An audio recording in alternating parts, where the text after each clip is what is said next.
오늘 함께 나누실 말씀은 빌립보서 4장 2절에서 9절 말씀입니다.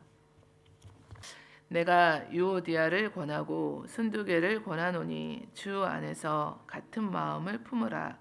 또 참으로 나와 멍에를 같이한 내게 구하노니 복음에 나와 함께 힘쓰던 저 여인들을 돕고 또한 클레멘드와 그 외에 나의 동역자들을 도우라. 그 이름들이 생명책에 있느니라. 주 안에서 항상 기뻐하라. 내가 다시 말하노니 기뻐하라. 너희 관용을 모든 사람에게 알게 하라. 주께서 가까우시니라. 아무것도 염려하지 말고 다만 모든 일에 기도와 간구로 너희 구할 것을 감사함으로 하나님께 아뢰라. 그리하면 모든 지각에 뛰어난 하나님의 평강이 그리스도 예수 안에서 너희 마음과 생각을 지키시리라. 끝으로 형제들아, 무엇에든지 참되며 무엇에든지 경건하며 무엇에든지 오르며 무엇에든지 정결하며 무엇에든지 사랑받을 만하며 무엇에든지 칭찬받을 만하며 무슨 덕이 있든지 무슨 기림이 있든지 이것들을 생각하라. 너희는 내게 배우고 받고 듣고 본 바를 행하라. 그리하면 평강의 하나님이 너희와 함께 계시리라. 아멘. 성도의 바른 생활 태도라는 제목을 두고 하나님 말씀 같이 나누시겠습니다. 우선 빌립보서의 배경을 좀 살펴보는데요. 바울은 제2차 전도 여행 중에 실라, 디모데, 누가와 함께 빌립보를 방문했습니다. 원래는 다른 곳으로 가려고 했었는데 드로아에서 마게도냐인의 환상을 보고 성령님이 나를 그 길로 인도하시는구나 이렇게 생각해서 빌립보에 도착했습니다. 자주색 옷감 장사 루디아를 만나고 또 점치는 소녀 빌립보 감옥의 또 간수 이렇게 만나면서 그들이 또 회개하고 그 일로 인해서 마게도냐 지역에 교회가 세워졌는데 최초의 빌립보 교회가 세워지게 되었습니다. 빌립보 성도들은 바울에 대한 그 특별한 애정이 있었는데요. 바울이 로마 감옥에 갇혔다는 소식을 듣고 에바브로디도 편에 헌금을 모아서 보내면서 바울의 마음을 위로하고 그를 도왔습니다. 감옥에서 에바브로디도를 만난 바울은 빌립보 성도들의 그 사랑에 크게 감격하고 기쁨을 얻었고 위로를 얻었습니다. 그리고 에바브로디도를 통해서 빌립보 교회 소식을 듣게 되었는데요. 그런데 또 에바브로디도가 중병에 걸려서 또 중태에 빠졌었지만 회복되었고 그를 다시 빌립보로 돌려보내면서 자신에게 베풀어준 그 사랑과 호의에 감사하고 이렇게 감옥에 갇혀 있는 자신 때문에 근심하지 말고 도리어 이제 안심하면서 크게 자신이 크게 기뻐하고 있고 괜찮다고 이렇게 서신을 쓰게 되었습니다. 자신만 기뻐하는 것이 아니라 빌립보 성도들도 기뻐할 만한 환경이 아니더라도 기뻐하라고 이렇게 권면을 주고 계시고 하나님께서 자신과 빌립보 성도에게 기쁨을 주실 것이라는 그 확신에 찬 서신을 썼습니다. 주 안에서 기쁨과 평강을 누리도록 위로하고 격려하고자 서신을 쓴 건데요. 또한 여기서 그치는 것이 아니라 권면과 훈계말도 빠뜨리지 않았습니다.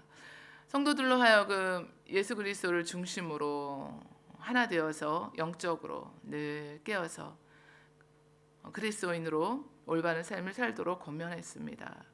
어떻게 살아가는 것이 성도로 바른 태도인지 그 사실들을 권면했었는데요. 당시뿐만이 아니라 오고 오는 시대 가운데 저희들에게까지 교회의 한 지체로서 우리가 성도로서 어떻게 살아가야 하는지 말씀을 주고 계시는데요. 우리 같이 오늘 한 세 가지 말씀을 나눠보는데 첫 번째는 주 안에서 한 마음을 품으라고 했습니다. 내가 유오디아를 권하고 순두개를 권하노니 주 안에서 같은 마음을 품으라. 그럼 무엇보다 이 마음이 나누어지면 이게 아무 일도 이제 안 되는데 유오디아, 순두개 이 여자분들이 있었는데 둘이 좀 화해하고 좀 잘 지내라. 먼저 화해해서 이 교회 공동체 안에 하나됨을 이루어라. 이제 이런 권면을 주고 계시는 건데요. 바울이 마게도냐 지방의 첫 성인 빌립보 교회를 세울 때 아마 중요한 역할을 했던 것 같아요. 복음에 힘썼고 열심히 하고 이렇게 이런 주님을 위해서 헌신하다 보니까 교회에서 또 이런 비중이 더 커지게 되었을 것이고, 그런데 이 불화한 일이 있으니까 교회 전체에 이제 화합을 깨뜨리는 또 이런 갈등이 있었던 것으로 보입니다. 두 사람의 이름을 이렇게 직접 이야기하면서 유오디아와 순두계다 이렇게 이야기를 하고 있는데요. 누가 잘했다, 잘못했다 이렇게 잘잘못을 지적하는 것이 아니라 주 안에서 같은 마음을 이제 품으라고 권면을 하고 있습니다. 이제 화해하라는 건데요. 내가 유오디아를 권합니다. 그리고 순두계를 권합니다. 주 안에서 같은 마음을 품으십시오. 라는 권면을 주고 있습니다. 쉬운 것 같지만 이게 좀 어렵습니다. 가정에서도 그렇고 교회 공동체 안에서도 그렇고 일보다는 사실은 관계 가운데 문제 때문에 어렵습니다. 또 그로 인한 갈등 때문에 굉장히 이제 힘들어지는데, 그래서 무엇보다 같은 마음을 품으라고 이제 권면을 주고 있는데요.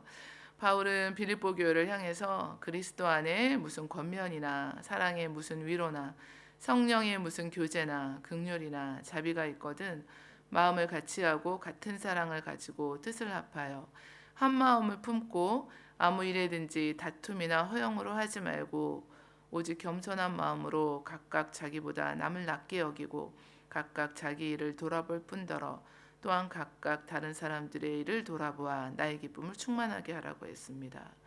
길게 권면하는 것 같은데 이 말씀을 우리가 자세히 이렇게 들여다보면은 결국은 이제 한 말씀인데 주 안에서 같은 마음을 한 마음을 가지라는 것입니다. 좀 하나 되라고 이렇게 권면하고 있는데요. 주 안에서 한 마음을 품으려면 그럼 어떻게 해야 할까요? 이 마음이 다 다르시잖아요. 너희 안에 이 마음을 품으라고 했습니다. 그 그리스도 예수의 마음인데 주님의 마음을 품으라고 말씀을 하시면서 우리가 사람을 계속해서 바라보고 계속 그 문제 가운데 있으면은 갈등만 커지고 아무것도 해결이 안 됩니다. 이때 주님을 생각하고 묵상하면서 주님의 마음을 품기를 이제 강구해야 되는데요. 우리 주 예수 그리스도께서는 이 땅 가운데 우리의 죄를 대속하시기 위해서 오셔서 십자가를 지시고 물과 피를 다 흘려 주셨습니다. 우리가 예수 그리스도의 그 마음을 본받고 교회의 그 유익을 또 우리 공동체의 유익을 생각하면서 주님의 마음을 가지고 우리 자신을 낮추고 한 마음이 되라고 권면하고 있습니다. 주 예수 그리스도의 마음은 이게 겸손한 마음이시잖아요. 주님은 나는 마음이 온유하고 겸손하니 나의 멍에를 메고 내게 배우라고 하셨습니다. 근본 하나님과 본체시나 동등됨을 취할 것으로 여기지 아니하시고 오히려 자기를 비워 종의 형체를 가지시고 사람들과 같이 되셨고 사람의 모양으로 나타나사 자기를 낮추시고 죽기까지 복종하셨으니 그 십자가의 죽으심이라 말씀해 주셨는데요. 나의 가장 낮은 마음을 주님께서 기뻐하시는 줄 압니다. 자기보다 남을 낮게 여기라 이렇게 주님도 이런 삶을 몸소 이제 보여주셨는데요. 그래서 우리가 우리의 마음으로는 이게 정말 안 됩니다. 늘 주님 마음 내게 주소서, 주님 마음 내게 주소서. 저희가 이렇게 늘 우리 주님을 묵상하고 간구하실 때 주님 마음 주셔야 이런 일들이 이루어지는데요. 특별히 우리 교회 공동체 안에서 이 마음으로 주님 안에서 내가 공동체 유익을 위해서 나를 낮추고 주님 마음으로 한 마음이 되어 나가실 때 우리에게 주신 그 모든 비전들을 우리 안에서 주님께서 이루게 하시는 줄 믿습니다. 또 두 번째 우리 말씀을 주시는데 주 안에서 기뻐하고 감사하며 간구하라 이렇게 말씀하시면서 항상 기뻐하라 내가 다시 말하노니 기뻐하라고 말씀을 해주셨는데요. 옥중에서도 이렇게 크게 기뻐한 바울은 내가 나를 전제로 드릴지라도 나는 기뻐하고 너희 무리와 함께 기뻐하리니 이와 같이 너희도 기뻐하고 나와 함께 기뻐하라고 했습니다. 이것이 우리에게 과연 이제 가능할까요? 우리는 사도 바울처럼 이런 기쁨을 누릴 수 있을까요? 주 안에서 항상 기뻐하라고 권면했기 때문에 주님이 기쁨의 원천이십니다. 그래서 우리가 말할 수 없는 그 큰 기쁨을 주님 때문에 누릴 수가 있습니다. 예수님께 소망을 두고 또 장차 나타날 영광을 생각하면서 기뻐하는 것입니다. 그래서 환경에서 오는 기쁨이 아니라 항상 기뻐하라는 이 말씀은 우리를 향하신 하나님의 뜻이라고 하셨습니다. 사도 바울도 이런 삶을 살았고 그에게 괴로움을 더하려고 순전하지 못한 마음으로 예수 그리스도를 전파했다는 소식을 들었을 때도 기뻐했고 빌립보의 그 지하 깊은 감옥에서도 기쁨 가운데 하나님을 찬양했습니다. 로마 감옥에 갇혀 있는 상황에서도 이와 같이 주 안에서 항상 기뻐하라는 권면을 주면서 그 자신도 기뻐한다고 했습니다. 우리가 주님을 생각하는 마음이 커지면은 예수님을 통해서 우리를 통해서 예수님이 그 드러나시는 그것을 생각하면은 어떤 상황에서도 기뻐할 수 있습니다. 그리고 다른 사람들에게도 기뻐하라고 권면할 수가 있게 됩니다. 주님 한 분만 존귀케 되는 것이 우리 삶의 목적이고 예수 그리스도의 그 십자가와 면류관과 재림이 바로 사도 바울의 영광이었는데요. 우리에게도 이런 마음이 있으면은 기뻐할 수가 있게 됩니다. 주님만 드러나시면 되지. 그냥 늘 언제나 예수님만 영광 받으시면 되지. 그리고 예수님의 그 십자가 또 면류관 또 다시 오실 우리 주님의 재림이 그것이 우리의 소망이고 영광이 되어지기 때문입니다. 우리 기뻐하는 마음을 이렇게 주님께서 또 부어 주셔서 우리의 그 큰 기쁨이 우리 또 가정에서 교회 공동체 안에서 또 이렇게 흘러가서 정말 우리 모두가 기쁨 가운데 주님을 섬기시기를 원합니다. 그 주님 주시는 그 모든 직분과 사명 때문에 우리가 거기에 이렇게 눌려 있는 것이 아니라 이것이 도리어 우리에게 기쁨이 되어서 나에게 이런 주님의 일을 맡겨 주시는구나. 나를 주님께서 충성되게 여겨 주시는구나. 힘든 것이 더 감사하고 이것이 면류관이 되고 주님 영광이 되기 때문에 그렇습니다. 구약 하박국 선지자는 적국의 침략으로 인한 재앙을 두려워하지 않고 오히려 기뻐한다고 했습니다. 기뻐할 수 없는 상황 가운데서도 하나님이 구원자라는 사실 때문에 기뻐한다고 했는데요. 기쁨의 원천이신 우리 주 예수 그리스도를 생각하는 것이 묵상하는 것이 주님께 소망을 두는 것이 우리의 참 기쁨의 이유가 됩니다. 이것이 우리의 바른 자세라고 태도라고 말씀을 해주셨습니다. 또 우리가 감사하며 기도하라고 하셨는데요. 어떠한 형편에 처하든지 아무것도 염려하지 말고 오직 모든 일을 감사함으로 하나님께 아뢰라고 했습니다. 주님은 나의 최고봉이라는 책을 쓰신 오스왈드 챔퍼스 목사님은 염려하는 것은 하나님의 돌보심에 대한 신뢰의 결핍을 드러내는 것이고 그분에 대한 일종의 무의식적인 모욕이다 라고까지 하셨는데요.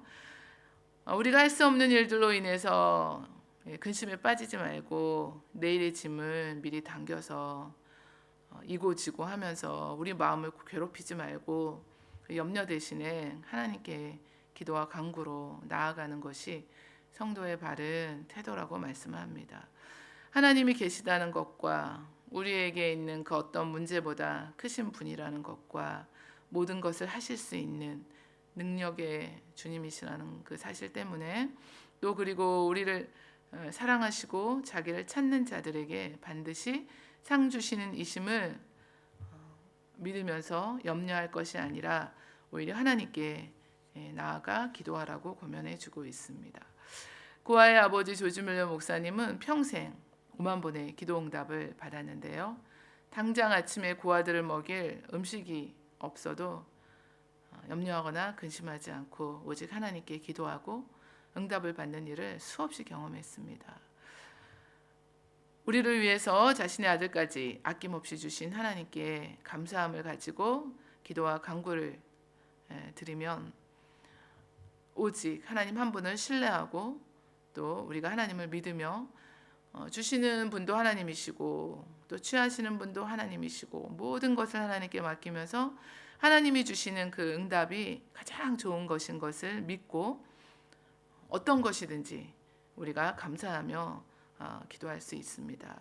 그리고 그렇게 기도할 때 오늘 말씀을 통해서 보면은 하나님의 그 평강이 우리의 마음과 생각을 지키시는 것을 경험할 수 있다고 말씀하고 있는데요. 평강이라는 파수꾼을 보내셔서 모든 염려와 그 걱정으로부터 우리의 마음과 생각을 지켜주신다는 것입니다. 적의 공격을 감시하는 역할이 파수꾼의 역할인데 하나님의 평강이 우리에게 와서 우리의 마음과 생각 가운데 주둔하시면서 이렇게 우리를 지켜주시는 그 일을 하나님께서 이루어 주신다고 말씀을 주고 있습니다. 요즘에 그래서 늘 마음 지키시는 것이 가장 힘드셔서 저희들도 마음 그 세미나를 몇 주에 걸쳐서 했습니다. 또 세 번째 우리 말씀을 주실 때 관용을 모든 사람에게 나타내는 것이 성도의 바른 태도다라고 말씀을 주셨는데요. 너희 관용을 모든 사람에게 알게 하라 주께서 가깝다라는 말씀을 통해서 관용은 무엇일까요? 관용은 다른 사람들을 좀 이해해주고 넓은 마음으로 이렇게 품어주는 것입니다. 그리고 나에게 좀 마음을 아프게 하고 손해를 끼치고 이런 분들까지도 용서할 그 마음의 준비가 이렇게 되어 있어서 또 주님 마음 주셔야 되는 거죠. 그리고 또 우리가 주님 나를 용서해 주신 그 주님 때문에 내가 또 용서하고 그리고 또 이해하고 넓은 마음으로 이렇게 서로 품고 나가는 것을 관용이라고 하는데 이것을 모든 사람에게 알게 하라 그렇게 말씀해 주셔서 우선은 빌립보 교회 이 불화한 이 두 사람들 유오디아와 순두개를 포함한 모든 사람들을 가리켜서 말씀을 주고 있습니다. 우리가 서로 이해하고 이렇게 넓은 마음으로 품어주게 되면은 하나됨을 이루게 되고 하나님의 나라가 세워지게 됩니다. 주께서 가깝다고 말씀해 주셨습니다. 마라나타 이 말씀인데요. 우리 주여 오시옵소서. 주님의 그 재림에 대한 고백을 하면서 예수님의 재림이 이렇게 가까이 오고 있는데 서로 이해하고 넓은 마음으로 서로 용서하고 품어주면서 이 모든 일들을 다른 사람으로 하여금 알게 하라 이렇게 말씀을 해주셨습니다. 왜냐하면은 주님의 그 재림 때에는 선악간에 우리의 모든 행위가 낱낱이 그 앞에 드러날 것이기 때문입니다. 주님께서 오시기를 기다리고 길이 참고 많은 사람들에게 복음을 전할 기회를 또 삼아야 합니다. 넓은 마음으로 이해하고 품어줄 때 많은 분들에게 복음을 전할 기회가 또 열려지게 될 것입니다. 오늘 우리가 세 가지 크게 말씀을 통해서 살펴보았는데요. 성도로서 이 땅을 살아가면서 어떠한 자세로 살아가야 할지 그 바른 태도를 빌립보 그 감옥에서 또 말씀을 주고 또 로마 감옥에서 갇혀 있었던 그 바울이 옥중에서도 이런 서신을 주면서 주 안에서 한 마음을 품어서 하나님 나라 세워가고 또 주 안에서 기뻐하면서 모든 일을 감사하고 기도로 하나님께 나아가면서 주님의 그 다시 오심을 준비하라고 말씀을 해주셨습니다.